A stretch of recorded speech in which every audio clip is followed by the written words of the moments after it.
The first time we saw the house, it was raining. I remember sitting in the car trying to call the estate agents and it was pouring down. But the daffodils were out. The second time the daffodils were out. Yeah. And Sheila Dyson was very welcoming and showed us all the way around. Before we moved, we started looking into the history of the house, and since we moved, we've looked more. We had work we wanted to do to the house to make it the way we wanted it to be, but that's happened with most people who've moved in here, have done the same, adapting it to their purposes.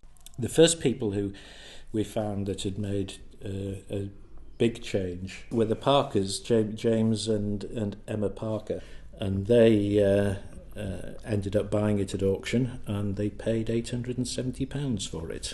In today's money, that would be about £60,000. We moved up from the Thames Valley to get here, and they moved up from Yorkshire. James and Emma Parker were a couple in their 40s, and they had 5 children, 3 girls in their teens and two younger boys moving in.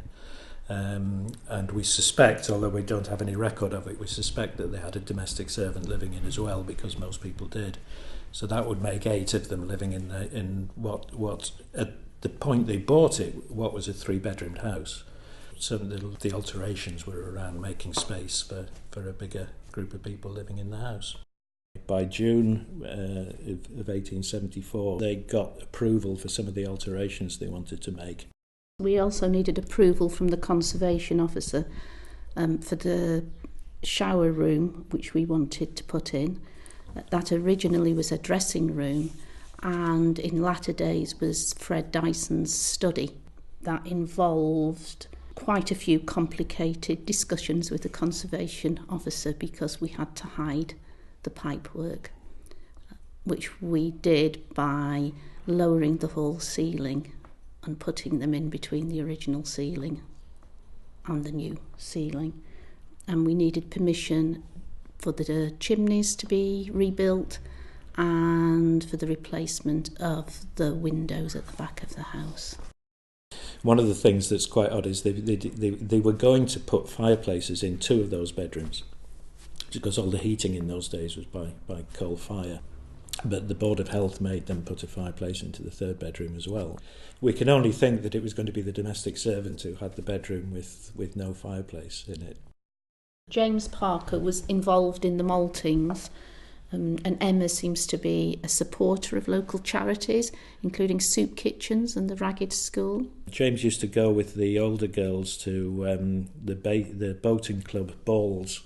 The older children, at the time, they were aged between about 9 and 16 or 17 when they moved in, and there were quite a few children of similar ages in the rest of the street, so they wouldn't be the only children of that age. You can imagine them coming and wanting to join the boating club and get involved in voluntary work as a way of building their network in the town and getting to know more people. And in a way, we've done the same kind of thing. Tried to get involved. Yes, tried to get involved. Joined a few societies and done some voluntary work. About 4 years after they moved in, James died. His wife owned the house but didn't live here. The family moved out. But they didn't lose all connections with the house, because Alice, the oldest daughter, ended up marrying Charles Percy, who was an annex solicitor. He did the legal work when they came to sell it. But it didn't even end there, because they had children who had children, and Alice's granddaughter, James and Emma's great-granddaughter, was the first patient when the Dysons opened the physiotherapy practice here.